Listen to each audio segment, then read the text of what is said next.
Praise the Lord. Good afternoon, everybody. Today's word, Act chapter 17, word 1 to 9. ದೇವರ ಅತಿ ಪರಿಶುದ್ಧವಾದ ನಮಗೆ ಮಹಿಮೆಯಾಗಲಿ. ಈ ದಿನದ ವಾಕ್ಯಭಾಗ ಅಪೊಸ್ತಲರ ಕೃತ್ಯ 17ನೇ ಅಧ್ಯಾಯದಲ್ಲಿ 1ನೇ ವಾಕ್ಯದಿಂದ 9ನೇ ವಾಕ್ಯದವರೆಗೆ. ಅವರು ಅಂಫಿಪೊಲಿಸ್ ಮತ್ತು ಅಪೊಲೋನಿಯ ಮಾರ್ಗವಾಗಿ ಥೆಸಲೋನಿಕಕ್ಕೆ ಬಂದರು. ಅಲ್ಲಿ ಯೆಹೂದ್ಯರ ಒಂದು ಸಭಾಮಂದಿರವಿತ್ತು. ಪೌಲನು ತನ್ನ ವಾಡಿಕೆಯಂತೆ 3 ಸಬ್ಬತ್ ದಿನಗಳಂದು ಅವರ ಬಳಿಗೆ ಹೋಗಿ ಅವರಿಗೆ ಪವಿತ್ರ ಗ್ರಂಥಗಳನ್ನು ಬೋಧಿಸಿ, ಕ್ರಿಸ್ತನು ಶ್ರಮೆ ತಾಳಿ ಸತ್ತವರೊಳಗಿಂದ ಎದ್ದು ಬರಬೇಕಾಗಿತ್ತೆಂಬುದನ್ನು ವಿವರಿಸಿ, ನಾನು ನಿಮಗೆ ಪ್ರಕಟಿಸುತ್ತಿರುವ ಯೇಸುವೇ ಆ ಕ್ರಿಸ್ತನು ಎಂದು ಅವನು ಅವರ ಮುಂದೆ ಬಹಿರಂಗಪಡಿಸಿದನು. ಅವರಲ್ಲಿ ಕೆಲವರು ಭಯಭಕ್ತಿ ಉಳ್ಳವರು, ಗ್ರೀಕರು, ಪ್ರಮುಖರಾಗಿದ್ದ ಮಹಿಳೆಯರು ದೊಡ್ಡ ಸಂಖ್ಯೆಯಲ್ಲಿ ಒಡಂಬಟ್ಟವರಾಗಿ ಪೌಲ ಸೀಲರನ್ನು ಸೇರಿಸಿಕೊಂಡರು. ಆದರೆ ಯೆಹೂದ್ಯರು ಮತ್ಸರದಿಂದ ಕೂಡಿ ಬೀದಿಗಳಲ್ಲಿ ತಿರುಗಾಡುವ ಕೆಲವು ದುಷ್ಟ ವ್ಯಕ್ತಿಗಳನ್ನು ಕೂಡಿಸಿ ಪಟ್ಟಣದಲ್ಲಿ ಗಲಭೆ ಎಬ್ಬಿಸಿದರು. ಜನಸಮೂಹದ ಮುಂದೆ ಪೌಲ ಸೀಲರನ್ನು ಎಳೆದು ತರುವಂತೆ ಅವರನ್ನು ಹುಡುಕುತ್ತಾ ಯಾಸೋನ ಎಂಬುವನ ಮನೆಯನ್ನು ಮುತ್ತಿಗೆ ಹಾಕಿದರು. ಆದರೆ ಅಲ್ಲಿ ಅವರಿಲ್ಲದನ್ನು ಕಂಡು ಅವರು ಯಾಸೋನನನ್ನು ಕೆಲವು ಸಹೋದರರನ್ನು ಎಳೆದುಕೊಂಡು ಬಂದು ಪಟ್ಟಣದ ಅಧಿಕಾರಿಗಳ ಮುಂದೆ ನಿಲ್ಲಿಸಿ, ಲೋಕವನ್ನು ತಲೆಕೆಳಗೆ ಮಾಡಿರುವ ಈ ಮನುಷ್ಯರು ಇಲ್ಲಿಗೂ ಬಂದಿದ್ದಾರೆ. ಯಾಸೋನನು ಅವರನ್ನು ತನ್ನ ಮನೆಯಲ್ಲಿ ಸೇರಿಸಿಕೊಂಡಿದ್ದಾನೆ. ಅವರು ಯೇಸು ಎಂಬ ಬೇರೊಬ್ಬ ಅರಸನಿದ್ದಾನೆ ಎಂದು ಹೇಳುತ್ತಾ ಚಕ್ರವರ್ತಿಯ ವಿರುದ್ಧವಾಗಿ ನಡೆಯುತ್ತಾರೆ ಎಂದು ಗಟ್ಟಿಯಾಗಿ ಕೂಗಿದರು. ಇದನ್ನು ಕೇಳಿದ ಜನರು, ಪಟ್ಟಣದ ಅಧಿಕಾರಿಗಳು ಕಳವಳಗೊಂಡರು. ಆಮೇಲೆ ಯಾಸೋನನಿಂದಲೂ ಮತ್ತಿತರರಿಂದಲೂ ಜಾಮೀನು ಪಡೆದು ಅವರನ್ನು ಬಿಡುಗಡೆ ಮಾಡಿದರು. ದೇವರಿಗೆ ಸ್ತೋತ್ರ. ನಾವು ವಾಕ್ಯಭಾಗ ನೋಡ್ತಾ ಇದ್ವಿ. ಥೆಸಲೋನಿಕ ಪಟ್ಟಣದಲ್ಲಿ ನಡೆದಂತಹ ಒಂದು ಅಪೊಸ್ತಲರು ಪೌಲ ಸೀಲರು ಥೆಸಲೋನಿಕೆ ಅಂದರೆ ಪೌಲನ 2ನೇ ಸೇವೆ ಪ್ರಯಾಣದಲ್ಲಿ ಮಾಡಿದಂತಹ ಪ್ರಯಾಣದಲ್ಲಿ ಥೆಸಲೋನಿಕ ಅಂದರೆ ಯುರೋಪ್ ಖಂಡದ ಥೆಸಲೋನಿಕ ಪಟ್ಟಣದಲ್ಲಿ ಅವರು ಸುವಾರ್ತೆಯನ್ನು ಸಾರುವಂಥ ಸನ್ನಿವೇಶದಲ್ಲಿ ನಡೆದಂಥ ಘಟನೆಗಳನ್ನ ನಾವು ಇಲ್ಲಿ ನೋಡ್ತಾ ಇದ್ದೀವಿ.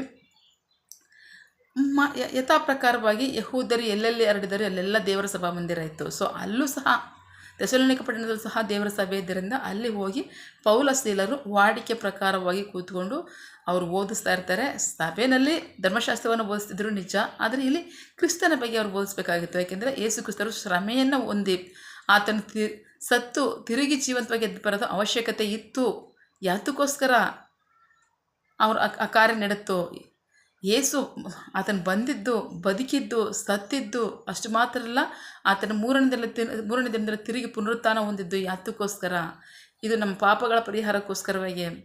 ಯೇಸು ಕ್ರಿಸ್ತರ ರಕ್ತದ ಮೂಲಕವೇ ನಮಗೆ ಉಂಟಾಗ್ತಕ್ಕಂಥ ಪಾಪ ಕ್ಷಮಾಪಣೆ, ರಕ್ಷಣೆ, ನಿತ್ಯ ಜೀವ ಎಂಬ ಭಾಗ್ಯಕ್ಕೋಸ್ಕರವಾಗಿ ದೇವರು ಅನಾದಿ ಕಾಲದಲ್ಲಿ ಅನಂತ ಕಾಲದಲ್ಲಿ ಮಾಡಿದಂಥ ವಾಗ್ದಾನವನ್ನು ನಮಗೋಸ್ಕರ ಕೊಟ್ಟಿರ್ತಕ್ಕಂಥದ್ದು ಅಂತ ಅದಕ್ಕೋಸ್ಕರವಾಗಿ ಈ ಬೋಧನೆಯನ್ನು ಪೌಲ ಸೀಲರು ಮಾಡುವಂಥ ಸನ್ನಿವೇಶದಲ್ಲಿ ಅನೇಕ ಗ್ರೀಕರು ಅದರಲ್ಲಿ ನಂಬಿಕೆ ಇಟ್ಟು, ಸ್ತ್ರೀಯರು ಪುರುಷರು ನಂಬಿಕೆ ಇಟ್ಟು ಪೌಲ ಸೀಲರ ಬೋಧನೆಯನ್ನು ಕೇಳ್ತಾ ಇರ್ತಾರೆ.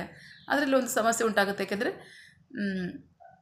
ಯೆಹೂದ್ಯರು ಅಲ್ಲಿ ಮಧ್ಯೆ ಪ್ರವೇಶ ಮಾಡ್ತಾರೆ. ಯೆಹೂದ್ಯರು ಯಾತಕ್ಕೋಸ್ಕರ ಅವ್ರು ತಿರಸ್ಕಾರ ಮಾಡ್ತಿದ್ದಾರೆ? ಒಂದೇ ಒಂದು ಕಾರಣ, ಸುನ್ನತಿಯನ್ನು ಪ್ರತಿಯೊಬ್ಬರು ಮಾಡಿಸ್ಕೊಳ್ಳೇಬೇಕು. ನೀವು ಸುನ್ನತಿ ಮಾಡಿಸ್ಕೊಳ್ಳೋದೇ ಹೊರತು ನೀವು ನೀವು ದೇವರನ್ನ ಆರಾಧಿಸೋಕ್ಕಾಗಲ್ಲ. ಇದು ಅವರ ಉದ್ದೇಶ. ಆದರೆ ಕ್ರಿಸ್ತನ ಮೂಲಕವಾಗಿ, ನಂಬಿಕೆ ಮೂಲಕವಾಗಿ ನಾವು ನೀತಿವಂತರೆಂಬ ನಿರ್ಣಯವನ್ನು ನಾವು ಹೊಂದ್ಕೊಂಡಿದ್ವಿ ಅನ್ನೋದ್ರಲ್ಲಿ ಅವ್ರಿಗೆ ಇನ್ನೂ ಅರ್ಥ ಆಗಿರಲಿಲ್ಲ. ಸೊ ಹಾಗಾಗಿ ಅವರು ಎಲ್ಲೆಲ್ಲಿ ಹೋಗ್ತಾರೆ ಸುವಾರ್ತೆಗೆ ಅಲ್ಲೆಲ್ಲ ಅವರೇ ಸಮಸ್ಯೆನ ಕ್ರಿಯೇಟ್ ಮಾಡ್ತಾಯಿದ್ರು. ಆ ಸಮಸ್ಯೆ ಕ್ರಿಯೇಟ್ ಮಾಡೋಂಥ ಸನ್ನಿವೇಶದಲ್ಲಿ ಅವ್ರು ಮಾತ್ರ ಅಲ್ಲ, ಒಂದಷ್ಟು ಜನ ಸೇರಿಸ್ಕೊಂಡು ಬಂದು ಗಲಭೆ ಎಬ್ಬಿಸ್ತಾರೆ. ಗಲಭೆ ಅನ್ನೋದು ಉಂಟಾಗೋದು ಹಾಗೆ ಅನ್ನೋದು ಸಹಜವಾಗಿ ನಮಗೆಲ್ಲರಿಗೂ ಗೊತ್ತು. ಅದರಲ್ಲಿ ಒಬ್ಬ ಯಾಸೋನನ ಅಂತ ಇರ್ತಾನೆ. ಯಾಸೋನನ ಮನೆಯಲ್ಲಿ ಅವನು ಸಹ ಸುವಾರ್ತೆ ನಂಬಿ ರಕ್ಷಣೆ ಹೊಂದನೆ ಆಗಿರ್ತಾನೆ. ಸೊ ಅವನ ಮನೆಗೆ ಹೋಗಿ ಅಪೊಸ್ತಲರು ಒಂದು ವಾಕ್ಯ ಭಾಗ ನೋಡೋಣ. ಈಗ ತಿರುಗಿ 5ನೇ ವಾಕ್ಯ. ಆದರೆ ಯೆಹೂದ್ಯರು ಮತ್ಸರದಿಂದ ಕೂಡಿ ಬೀದಿಗಳಲ್ಲಿ ತಿರುಗಾಡುವ ಕೆಲವು ದುಷ್ಟ ವ್ಯಕ್ತಿಗಳನ್ನು ಕೂಡಿಸಿ ಪಟ್ಟಣದಲ್ಲಿ ಗಲಭೆ ಎಬ್ಬಿಸಿದರು. ಜನಸಮೂಹದ ಮುಂದೆ ಪೌಲ ಸೀಲರನ್ನು ಎಳೆದು ತರುವಂತೆ ಅವರನ್ನು ಹುಡುಕುತ್ತಾ ಯಾಸೋನನೆಂಬುವನ ಮನೆಯಲ್ಲಿ ಮುತ್ತಿಗೆ ಹಾಕಿದರು. ಆದರೆ ಅವರು ಅಲ್ಲಿರದನ್ನು ಕಂಡು ಅವರು ಯಾಸೋನನನ್ನು ಕೆಲವು ಸಹೋದರರನ್ನು ಎಳೆದು ಬಂದು ಪಟ್ಟಣದ ಅಧಿಕಾರಿಗಳ ಮುಂದೆ ನಿಲ್ಲಿಸಿ, ಅವ್ರು ಹೇಳ್ತಾ ಇದ್ದಾರೆ, ಪಟ್ಟಣದ ಅಧಿಕಾರಿಗಳ ಮುಂದೆ ನಿಲ್ಲಿಸಿ, ಲೋಕವನ್ನು ತಲೆಕೆಳಕಾಗಿ ಮಾಡಿರುವ ಈ ಮನುಷ್ಯರು ಇಲ್ಲಿಗೂ ಬಂದಿದ್ದಾರೆ. ದೇವರಿಗೆ ಸ್ತೋತ್ರ. ಅಲ್ಲಿ ಸುವಾರ್ತೆ ನಂಬಿ ರಕ್ಷಣೆ ಹೊಂದಿರತಕ್ಕಂಥ ಜನರನ್ನು ಮತ್ತು ಈ ಪೌಲಸ್ತೀಲರನ್ನೇ ಬಂದು ಅವ್ರು ಹೇಳ್ತಾ ಇದ್ದಾರೆ, ಲೋಕವನ್ನು ತಲೆಕೆಳಕಾಗಿ ಮಾಡ್ತಕ್ಕಂಥ ಮನುಷ್ಯರು ಇಲ್ಲಿಗೂ ಬಂದಿದ್ದಾರೆ. ಏನದು ಲೋಕವನ್ನು ತಲೆಕೆಳಕಾಗಿ ಮಾಡಿದ್ದು?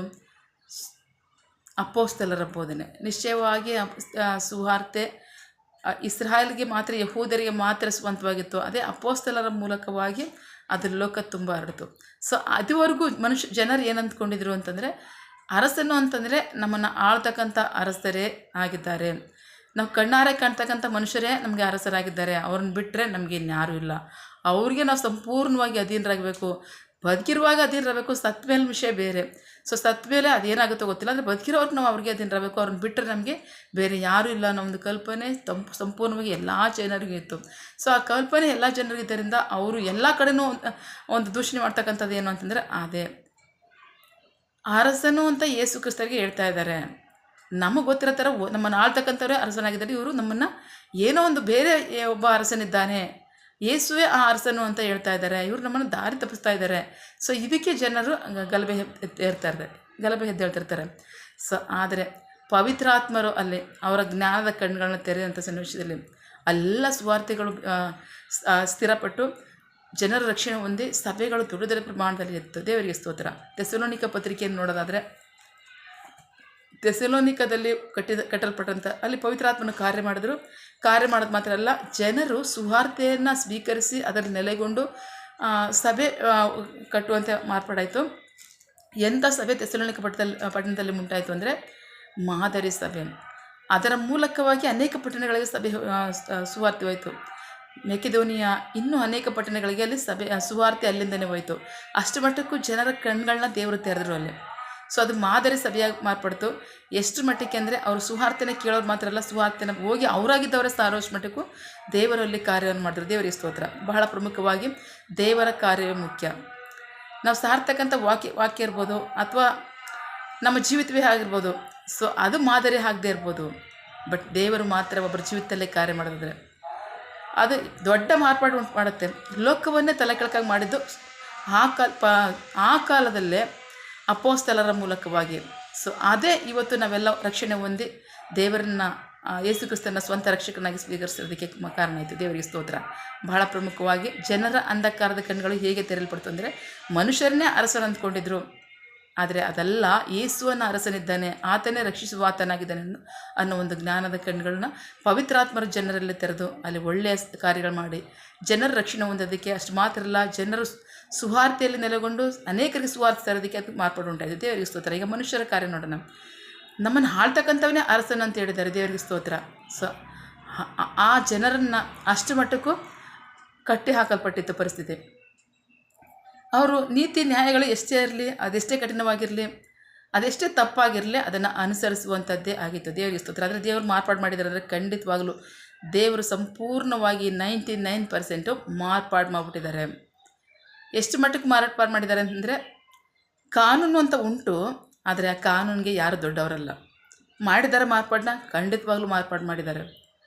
ಆ ಕಾನೂನನ್ನ ಚಲಾಯಿಸ್ತಕ್ಕಂಥ ವ್ಯಕ್ತಿ ಎಷ್ಟೇ ಸಣ್ಣ ವ್ಯಕ್ತಿಯಾಗಿದ್ದರೂ, ಅವನೆಷ್ಟೇ ಬಲಹೀನಾಗಿದ್ದರೂ ಸಹ ಅವನಿಗೆ ಒಂದು ವಿದ್ಯಾಜ್ಞಾನ ಅಂತ ಇರುತ್ತೆ, ಅದರಲ್ಲಿ ಕೂತ್ಕೊಂಡು ಅವನು ಅದನ್ನು ಚಲಾಯಿಸ್ತಿರ್ತಾನೆ.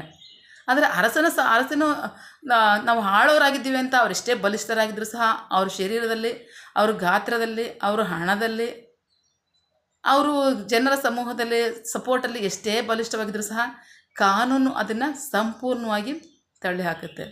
ಯಾಕೆಂದರೆ ಕಾನೂನು ಪ್ರತಿಯೊಬ್ಬರಿಗೂ ಸಮಾನ. ಅಲ್ಲಿ ಮೇಲ್ಮಟ್ಟದಲ್ಲಿ ಕೂತಿರ್ತಕ್ಕಂಥ ಆಳ್ತಕ್ಕಂಥವನಿಗೆ ಒಂದು ಕಾನೂನು ಉಂಟು ಅಂತ ಎಲ್ಲೂ ಇಲ್ಲವೇ ಇಲ್ಲ. ಸರಿ ಸಮಾನ ಕಾನೂನು ಎಲ್ರಿಗೂ. ಯಾವನ ಮೇಲೆ ಬೇಕಾದರೂ ಆ ಕಾನೂನನ್ನ ಉಪಯೋಗಿಸ್ತಕ್ಕಂಥವನು ಅಧಿಕಾರ ಚಲಾಯಿಸಿ ಅದನ್ನು ಕಾರ್ಯವನ್ನು ಮಾಡೋದಕ್ಕೆ ಕಾನೂನಿಗೆ ಅಧಿಕಾರ ಉಂಟು. ಕಾನೂನು ಚಲಾಯಿಸ್ತಕ್ಕಂಥ ವ್ಯಕ್ತಿ ಅವನು ಎಷ್ಟೇ ಬಲಹೀನನಾಗಿದ್ದರೂ ಸಹ, ಆ ಗುಂಪು ಎಷ್ಟೇ ಬಲಹೀನ ಗುಂಪಾಗಿದ್ದರೂ ಸಹ, ಆಳ್ತಕ್ಕಂಥವ್ರ ಗುಂಪು ಎಷ್ಟೇ ಬಲಿಷ್ಠವಾಗಿದ್ದರೂ ಸಹ, ಕಾನೂನನ್ನ ಚಲಾಯಿಸಿ ಅವ್ರನ್ನ ಕಂಟ್ರೋಲಿಗೆ ತಂದು ಅವ್ರಿಗೆ ಒಳ್ಳೆಯ ಕಾರ್ಯಕ್ಕಾಗಿ ಜನರಲ್ಲಿ ಅದನ್ನು ಪ್ರಕಟಪಡಿಸೋದಕ್ಕೂ, ಅವ್ರ ತಪ್ಪಿಗಾಗಿ ಶಿಕ್ಷೆ ಕೊಡೋದಕ್ಕೂ ಕಾನೂನಿಗೆ ಸಂಪೂರ್ಣವಾಗಿ ಅಧಿಕಾರ ಉಂಟು. ಈ ಕಾರ್ಯವನ್ನು ದೇವರಿಂದಲೇ ಉಂಟಾಯ್ತು. ದೇವರಿಗೆ ಸ್ತೋತ್ರ. ಬಹಳ ಪ್ರಮುಖವಾಗಿ ನಾವು ನೋಡೋದಾದರೆ, ಎಷ್ಟೋ ತಪ್ಪಾದ ಕಾನೂನುಗಳಿಗೆ ತಪ್ಪಾಗಿ ಅಂದ್ಕೊಂಡಿರ್ಬೋದು. ಕೆಲವರು ನಾವು ತಪ್ಪು ಮಾಡ್ತಿದ್ರೂ ಸಹ ನಾವು ಸುರಕ್ಷಿತವಾಗಿದ್ದೀವಿ, ನಮಗೆ ಯಾವ ಸಮಸ್ಯೆನೂ ಇಲ್ಲ ಅಂತ. ಖಂಡಿತ ಅದು ಅಪಾಯ. ಎಂದಿಗೂ ಸಹ ಕಾನೂನು ಯಾರಿಗೂ ಎಕ್ಸ್ಕ್ಯೂಸ್ ಕೊಡಲ್ಲ. ತಡವಾದರೂ ಸಹ ತಕ್ಕ ಪ್ರತಿಫಲ ಸಿಕ್ಕೇ ಸಿಗುತ್ತೆ. ಸೊ ಹಾಗಾಗಿ ಕಾನೂನು ಮುಂದೆ ಎಲ್ಲರೂ ಸಮಾನರು, ಮತ್ತು ಅಷ್ಟು ಮಾತ್ರ ಅಲ್ಲ, ಎಲ್ಲರೂ ವಿಧೇಯರೇ, ಯಾರೂ ಹೆಚ್ಚಲ್ಲ. ಬಟ್ ಈ ಮಾರ್ಪಾಡು ಉಂಟದ್ದು ದೇವರಿಂದಲೇ. ಬಟ್ ದೇವರು ಮಾತ್ರ ತನ್ನ ಕಾರ್ಯಗಳನ್ನ ನಿರಂತರವಾಗಿ ಮಾಡ್ತಾನೆ ಇದ್ದಾರೆ. ಎಲ್ಲೂ ಸಹ ದೇವರು ನಿಲ್ಲಿಸಿಲ್ಲ.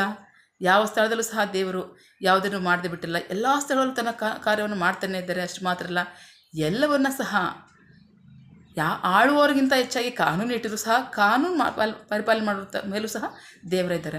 ಅವ್ರಿಗೂ ಸಹ ದೇವರೇ ಆಗಿದ್ದಾರೆ. ಸೊ ಹಾಗಾಗಿ ಎಲ್ಲರೂ ಸಹ ದೇವ್ರ ಮುಂದೆ ವಿಧೇಯರಾಗಲೇಬೇಕು. ದೇವರೇ ಎಲ್ಲರಿಗೂ ದೇವರಾಗಿದ್ದಾರೆ. ಅಷ್ಟು ಮಾತ್ರ ಅಲ್ಲ, ಎಲ್ಲರೂ ದೇವರು ಕೊಟ್ಟಿರ್ತಕ್ಕಂಥ ಕಾನೂನಿಗೆ ವಿಧೇಯರಾಗಿರಬೇಕು. ಯಾವ ಮನುಷ್ಯನಿಗೂ ಸಹ ಕಾನೂನು ಹೆಚ್ಚು ಅಂತ ಬರೆದಿಲ್ಲ. ಎಲ್ಲರಿಗೂ ಸರಿ ಸಮಾನವಾಗಿದೆ. ಎಲ್ಲರ ಮೇಲೂ ಸಹ ಅದು ಸಮಾನವಾದ ಅಧಿಕಾರವನ್ನು ಹೊಂದಿದೆ. ದೇವರಿಗೆ ಸ್ತೋತ್ರ. ಸೊ ಹಾಗಾಗಿ ಮನುಷ್ಯರಲ್ಲಿ ಅಹಂಕಾರ ಅನ್ನೋದು ಬೇಡ. ಅದು ಕೆಟ್ಟದು. ಅದು ಯಾವತ್ತಿದ್ರೂ ಒಂದಿನ ಶಿಕ್ಷೆ ಪಡ್ತಕ್ಕಂಥದ್ದು ಮನುಷ್ಯರಿಂದ ಇದ್ದಂಥ ಅಧಿಕಾರ. ಬಟ್ ದೇವರ ಮಾರ್ಪಾಡಿನಲ್ಲಿ ಇವತ್ತು ಒಳ್ಳೆಯ ರೀತಿಯಲ್ಲಿ ಜನ ಸಮಾಧಾನದಿಂದ ಜೀವಿಸೋದಕ್ಕೂ ಮಾರ್ಗ ಉಂಟಾಗಿದೆ. ಅಷ್ಟು ಮಾತ್ರ ಅಲ್ಲ, ಯೇಸು ಕ್ರಿಸ್ತರ ರಕ್ಷಣೆ ಮನುಷ್ಯರಲ್ಲಿ ಸಮಾಧಾನವನ್ನು, ಅಷ್ಟು ಮಾತ್ರ ಅಲ್ಲ, ಒಳ್ಳೆಯ ಜೀವಿತವನ್ನು ಜೀವಿಸೋದಕ್ಕೆ ಅದು ಸಹಾಯ ಆಗಿದೆ. ದೇವರಿಗೆ ಸ್ತೋತ್ರ. ಥೆಸಲೋನಿಕ ಪಟ್ಟಣ ಒಳ್ಳೆ ಮಾರ್ಪಾಡನ್ನ ಹೊಂದ್ಕೋತು. ಅಷ್ಟು ಮಾತ್ರ ಅಲ್ಲ, ಮಾದರಿ ಸಭೆಯಾಗಿ ಮಾರ್ಪಡ್ತು. ಅದು ಅನೇಕ ಪ್ರದೇಶಗಳಿಗೆ ಅವ್ರ ಮುಖಾಂತರ ಸುವಾರ್ತೆ ಸಾರೋದಕ್ಕೆ ಅನುಕೂಲ ಆಯಿತು. ದೇವರಿಗೆ ಸ್ತೋತ್ರ. ಸೊ ಕರ್ತನು ಕಾರ್ಯ ಮಾಡೋದಾದರೆ ಇಂಥ ಮಾರ್ಪಾಡುಗಳು ಉಂಟಾಗುತ್ತೆ. ದೇವರಿಗೆ ಸ್ತೋತ್ರ. ನಿರಂತರವಾಗಿ ದೇವರು ತನ್ನ ಕಾರ್ಯವನ್ನು ಮಾಡುವಾತನಾಗಿದ್ದಾನೆ. ಎಲ್ಲೂ ಸಹ ದೇವರು ಮೌನವಾಗಿಲ್ಲ. ಸೊ ಹಾಗಾಗಿ ದೇವರ ಕಾರ್ಯಕ್ಕೆ ನಮ್ಮನ್ನು ಒಪ್ಪಿಸ್ಕೊಡೋಣ. ಆಮೇನ್. ನಂಬಿಕಸ್ಥರಾಗಿ ವಿಧೇಯರಾಗೋಣ ಎಲ್ಲದಕ್ಕೂ. ಆಮೇನ್. ಪ್ರಾರ್ಥಿಸಿಕೊಳ್ಳೋಣ. ಸಕಲ ಸೃಷ್ಟಿಕರ್ತನೇ, ಸರ್ವಾಧಿಕಾರಿಯೇ, ಸಾರ್ವಭೌಮನೇ, ಉನ್ನತನೇ, ಮಹೋನ್ನತನೇ, ಮಹಾಪರಿಶುದ್ಧನೇ, ಪ್ರೀತಿ ಸ್ವರೂಪನೇ, ನೀತಿವಂತನೇ, ಅಧಿಪತಿಯೇ, ಸೇನಾಧೀಶ್ವರನೇ ಇರುವ ಆತನೇ, ಸರ್ವವ್ಯಾಪಿ ಸಪ. ಇದನ್ನು ವಾಕ್ಯಗಳ ಮೂಲಕವಾಗಿ ನಮ್ಮ ಸಂಗಡ ಮಾತಾಡುವಂಥ ಪ್ರೀತಿಗಾಗಿ, ನಂಬಿಗಸ್ತಿಗಾಗಿ ನಮಗೆ ಸ್ತೋತ್ರ. ಅಪೊಸ್ತಲರ ಬೋಧನೆ ಲೋಕವನ್ನು ತಲೆಕೆಳಗಾಗಿ ಮಾಡ್ತು. ಅದರ ಹಿಂದೆ ಇದ್ದಂತಹ ಸುವಾರ್ತೆ, ಅದರ ಹಿಂದೆ ಇದ್ದಂತಹ ಶಿಲುಬೆಯ ಮರಣ, ಅದರ ಹಿಂದೆ ಇದ್ದಂತಹ ಯೇಸು ಕ್ರಿಸ್ತರ ರಕ್ತ, ಅದರ ಹಿಂದೆ ಇದ್ದಂತಹ ನಿಮ್ಮ ಯೋಜನೆ ಜನರಲ್ಲಿ ಒಳ್ಳೆ ಮಾರ್ಪಾಡು ಮಾಡಿ ಅವರು ನಿತ್ಯ ಜೀವಕ್ಕೆ ಮಾರ್ಗವನ್ನು ಕೊಂಡುಕೊಂಡ್ರು. ಅಷ್ಟು ಮಾತ್ರ ಅಲ್ಲ, ಜೀವಿತಗಳಲ್ಲಿ ಬದಲಾವಣೆ, ಅಷ್ಟು ಮಾತ್ರ ಅಲ್ಲ, ಸಮಾಜದಲ್ಲಿ ಬದಲಾವಣೆ, ಲೋಕದಲ್ಲಿ ಒಳ್ಳೆ ಬದಲಾವಣೆ ಉಂಟಾಯಿತು. ಆಮೇನ್. ನಿಮ್ಮ ಕಾರ್ಯ ನಿರಂತರವಾಗಿ ನಡೆಯಲಿ. ನಿಮಗೆ ಮಹಿಮೆಯಾಗಲಿ, ಜನರಿಗೆ ಆಶೀರ್ವಾದವಾಗಲಿ. ಆಮೇನ್. ಪ್ರಾರ್ಥನೆ ಕೇಳಿದ ಪ್ರೀತಿಗಾಗಿ ನಿಮಗೆ ಸ್ತೋತ್ರ. ನಮ್ಮ ಪ್ರಾರ್ಥನೆಯನ್ನು ನಮ್ಮ ರಕ್ಷಕನಾದ ಯೇಸು ಕ್ರಿಸ್ತರ ಅತಿ ಪರಿಶುದ್ಧವಾದ ನಾಮದಲ್ಲಿ ಪ್ರಾರ್ಥಿಸಿ ನಿಮ್ಮ ಪಾದಗಳು ಸಲ್ಲಿಸಿ ನಾವು ಬೇಡುವಂತಿದ್ದೇವೆ ನಮ್ಮ ಜೀವಗಳ ತಂದೆ. Amen. God bless you all. ದೇವರು ತಾನೇ ಇದರ ವಾಕ್ಯಗಳ ಮೂಲಕವಾಗಿ ನಮ್ಮ ಸಂಗಡ ಮಾತನಾಡಿದ್ದಾರೆ, ನಮ್ಮನ್ನು ಆಶೀರ್ವದಿಸಿದ್ದಾರೆ. ಆಮೇನ್. All the best.